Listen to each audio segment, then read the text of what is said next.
ना दीदी, ना अभिषेक दा, ना सीनियर एमपी कल्याण बनर्जी या शोभनदेव चट्टोपाध्याय जो आज हमारे नेता प्रतिपक्ष है, इन लोगों ने कोई करप्शन नहीं किया। मैं ओपनली बोल रहा हूं, दीदी के ऊपर कोई उंगली नहीं उठा सकता। आज तो मैं पार्टी में भी नहीं हूं, मैं तो बोल सकता हूं, नहीं बोल सकता। अगर मैं दीदी के खिलाफ ये बोला कि उनके साथ करप्शन का रिश्ता है तो मुझे भगवान पाप देगा, वो मैं नहीं बोल सकता।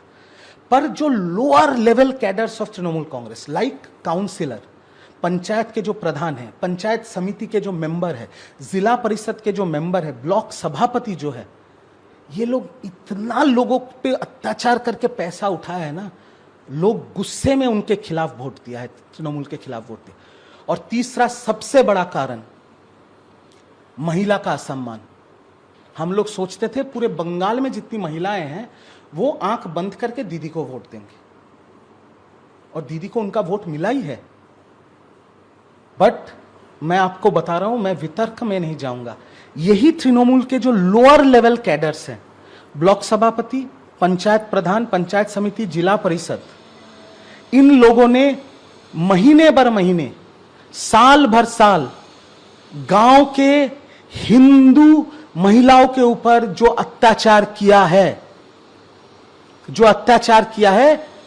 1500 से आप एक महिला का सम्मान नहीं खरीद सकते, नहीं खरीद सकते 1500 रुपए से। बंगाल की महिलाओं में दोनों हाथ से दीदी को आशीर्वाद किया था, पर उनके ऊपर जो जुल्म हुआ है, इसका यह प्रतिफलन है। अब क्या है भविष्य टीएमसी का, कैसे देखते हैं अगले 2-4 साल? मैं सिर्फ इतना बोलूंगा, देखिए मेरे मुंह से मैं पार्टी को गाली नहीं दे सकता या कोई अपशब्द नहीं कहूंगा, मैं सिर्फ इतना कहूंगा, अच्छा रहे तृणमूल कांग्रेस। दीदी की मैं दीर्घायु कामना करता हूं, मतलब मैं भगवान से प्रार्थना करूंगा दीदी का 500 साल की उम्र हो।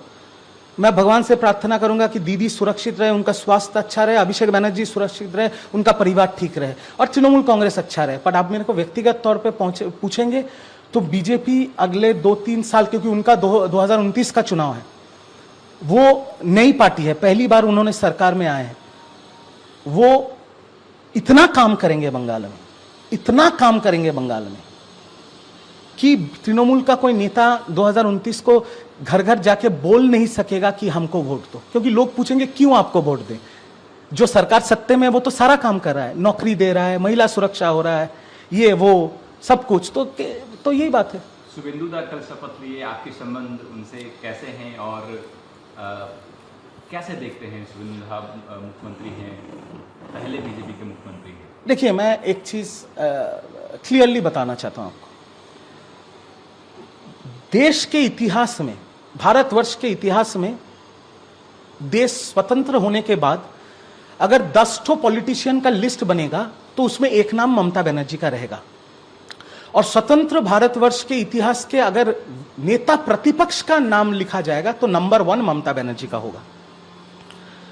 पर शुभेंदु अधिकारी का सीवी, जो बायोडाटा होता है ना, हर इंसान का तो एक बायोडाटा होता है, तृणमूल में रहने के time multiple time member of parliament, multiple time cabinet minister, central cabinet minister, नेता पक्ष प्रतिपक्ष होने के बाद ममता बनर्जी को, मुख्यमंत्री को नंदीग्राम से हराया, और इस बार नंदीग्राम से भी हराया, भवानीपुर से भी हराया।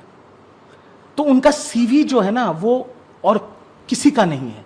और जिस राज्य में 3-3 बार की मुख्यमंत्री ममता बनर्जी है, उनके बाद अगर इस राज्य में किसी का उस चेयर पे बैठने का हुनर या अधिकार है तो वो शुभेंदु अधिकारी है, और कोई नहीं है, कोई उनके आसपास भी नहीं है।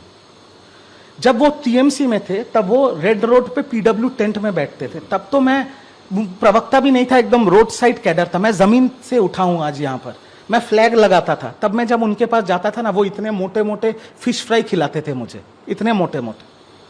उसके बाद मैंने उनको अटैक किया, नंदीग्राम में खड़ा होकर उनको अटैक किया, क्योंकि मेरे को लॉलीपॉप दिखाया गया था टिकट का, और मेरे को बोला गया था कि करो, व्यक्तिगत आक्रमण करो। फिर भी मैंने नहीं किया है, बट जितना किया है प्रवक्ता के तौर पे किया है। इसलिए मैंने अपने वीडियो से भी उनको बोला कि वोट के दौरान, प्रचार के दौरान अगर आपको मैंने व्यक्तिगत कटाक्ष किया है तब मैं इस चीज को लेकर माफी मांगता हूं, और इसमें तो कोई गलत बात नहीं है।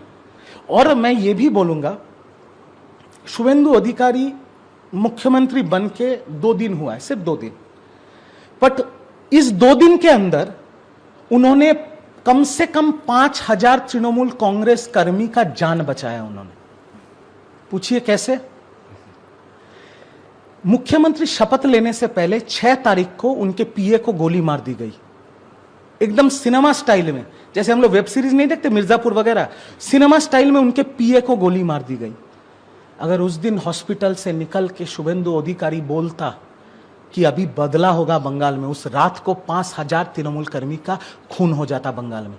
शुभेंदु अधिकारी निकल के बोला कोई कानून अपने हाथ में नहीं लेगा, हम इस मैटर को देख रहे हैं, आप लोग शांति बना के रखिए। तो शुभेंदु अधिकारी मुख्यमंत्री बन के बंगाल के लिए कुछ किया है या नहीं किया है? कम से कम 5,000 तृणमूल कांग्रेस कर्मी का जान बचा लिया, और उसके लिए मैं उनको सैल्यूट करता हूं। आगे एक बंगाली के तौर पे, बंगाल जिसकी जन्मभूमि है, बंगाल जिसकी कर्मभूमि है, बंगाल की जनता ने बहुत आस लेके, बहुत बड़ा दिल लेके उनको वोट दिया है, उनको जिताया है। अब हम भी नजर रखेंगे कि वो अपनी वादा को निभाते हैं कि नहीं, वो हिंसा को बंगाल में रोकते हैं कि नहीं, वो औरतों की सुरक्षा देते हैं कि नहीं, वो गुंडों को जेल में डालते हैं कि नहीं। अगर वो नहीं करेंगे तो मैं तो अभी तृणमूल में नहीं हूं, बट एक बंगाली होने के नाते मैं वो प्रश्न भी उनसे करूंगा, क्योंकि आज वो बीजेपी के नेता नहीं है, वो बंगाल के मुख्यमंत्री है, मेरे भी मुख्यमंत्री, आपके भी मुख्यमंत्री। पोस्टफुल वायलेंस को कैसे देखते हैं? पहले तो उनके पीए की हत्या की जाती है, कल 60 दुकानें जलाई गई है, अभिषेक बनर्जी ने भी ट्वीट किया कि क्या आप ऐसे पोस्टफुल वायलेंस को कैसे देख रहे हैं आप? उनके पीए की हत्या होती है, शुभेंदु अधिकारी की, कल हमने देखा अभिषेक बनर्जी ने आज ट्वीट किया कि 60 दुकानें।